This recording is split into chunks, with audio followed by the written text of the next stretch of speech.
Hi, Dawn McAlpine here, Coldwell Banker West, back with our market update. If nothing else, 2020 has been dynamic and we've been flexible and adapted when we've needed to. Now, in our 9th month of the coronavirus pandemic, we can be grateful for so many things and still looking forward to some semblance of our old normal.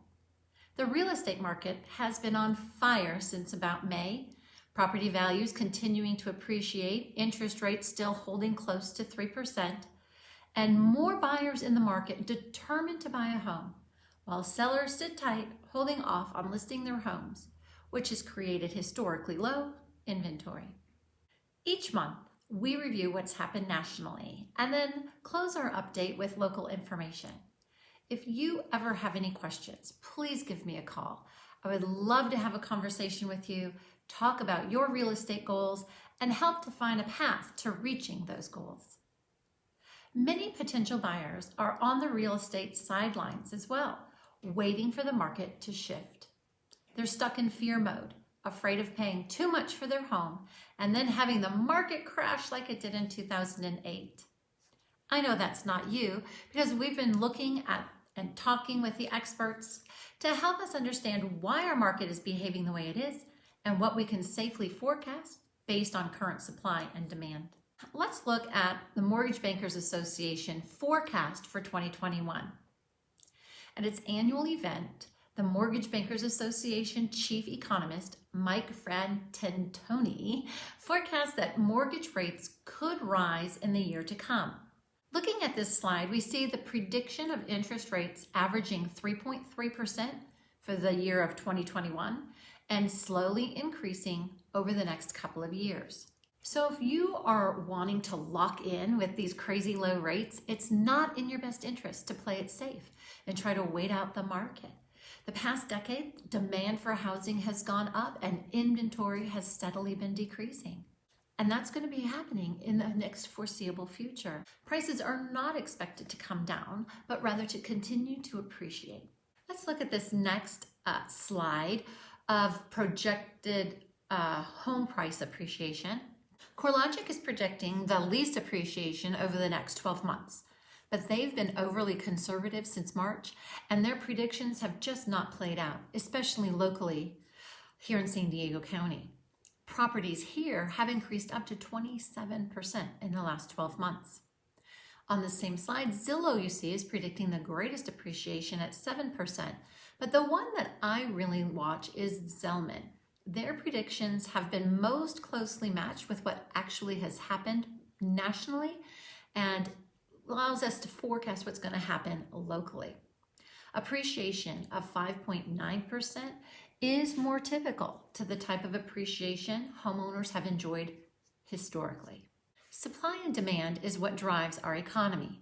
According to the National Association of Realtors, the inventory of homes for sale in the last 12 months hit a peak in May, drastically shrank during our summer, and now continues at under 3 months inventory nationally. In San Diego County, we have been as low as 2 weeks in some communities. At this next slide, we're going to look at forbearances. There are some people in the media predicting an increase in foreclosures and a market adjustment down. That is highly unlikely, and here's why. As we've talked about in the past, most homeowners learned from the housing crisis in 2008 through 2012. And instead of using their home's equity as an ATM and spending that money on items that depreciated, or those who used an interest-only mortgage product that when they adjusted to need to pay principal and interest, their payments doubled and they just weren't able to make those payments. Homeowners now have a 10% or greater equity in their homes, with 42% of homeowners owning their homes outright with no mortgage. If families today found themselves in a situation where they were unable to make their mortgage payment, logic predicts that they would take advantage of today's strong real estate market and sell their homes. It would absolutely make no sense to lose equity and allow the bank to foreclose. It's just not going to happen. Which leads us to forbearances. Forbearance is a program that homeowners unable to make their payments can make arrangements with their bank ahead of time to stop making payments for now. The understanding is that in 6 months to a year, they begin making their regular payments and have a plan to repay those unpaid mortgage payments. It is 100% up to your lender or your mortgage holder to decide when and how that forbearance amount is paid back. In the early months of the pandemic, homeowners and lenders weren't sure what to expect. So many families initiated the forbearance program with their lenders, but never stopped making their payments. And they just put everything in place for just in case, which was smart.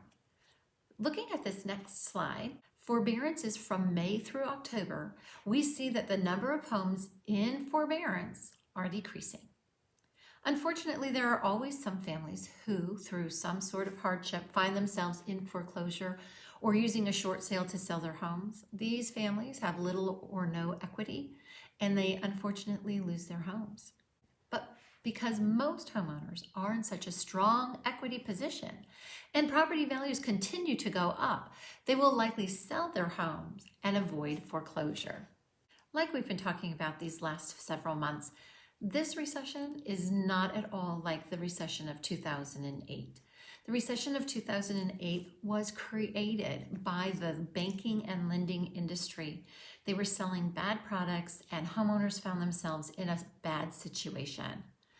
This recession, the housing industry is actually moving our economy and moving us towards a faster recovery. Locally speaking, San Diego County saw a median sales price at $648,000. That's up 12.2% in the last 12 months.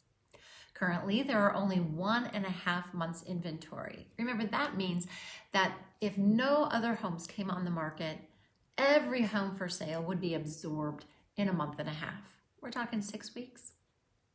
Remember that 6 months inventory is neutral. It's neither a buyer's market or a seller's market. And in San Diego County, that average is 1.5 months inventory. So low. There were 2,598 new listings, 2,193 went pending, and 2,148 closed sales. Homes in San Diego County spent an average of 7 days on market before going under contract. So it seems like things are going too quickly. It's not your imagination. In Alpine, the median sales price was $693,000 and the average days on market was 8. There were 26 new listings, 28 went pending, and 25 closed escrow. In Santee, the median sales price was $630,000 and days on market, 5. So things are really moving fast. There were 55 new listings, 45 went pending, and 42 closed escrow. In El Cajon, the median sales price was $650,000, and again, average days on market, 5. There were 58 new listings, 41 went pending, and 38 closed escrow. If you are thinking about buying, selling, or investing in real estate here in San Diego County, give me a call. I'd love to have a conversation with you. Again, my purpose is to help you and your family reach your real estate goals. Give me a call, send me an email, or just comment below. Be sure to like and subscribe. Make it a great day. Thanks for watching, and I'll see you soon.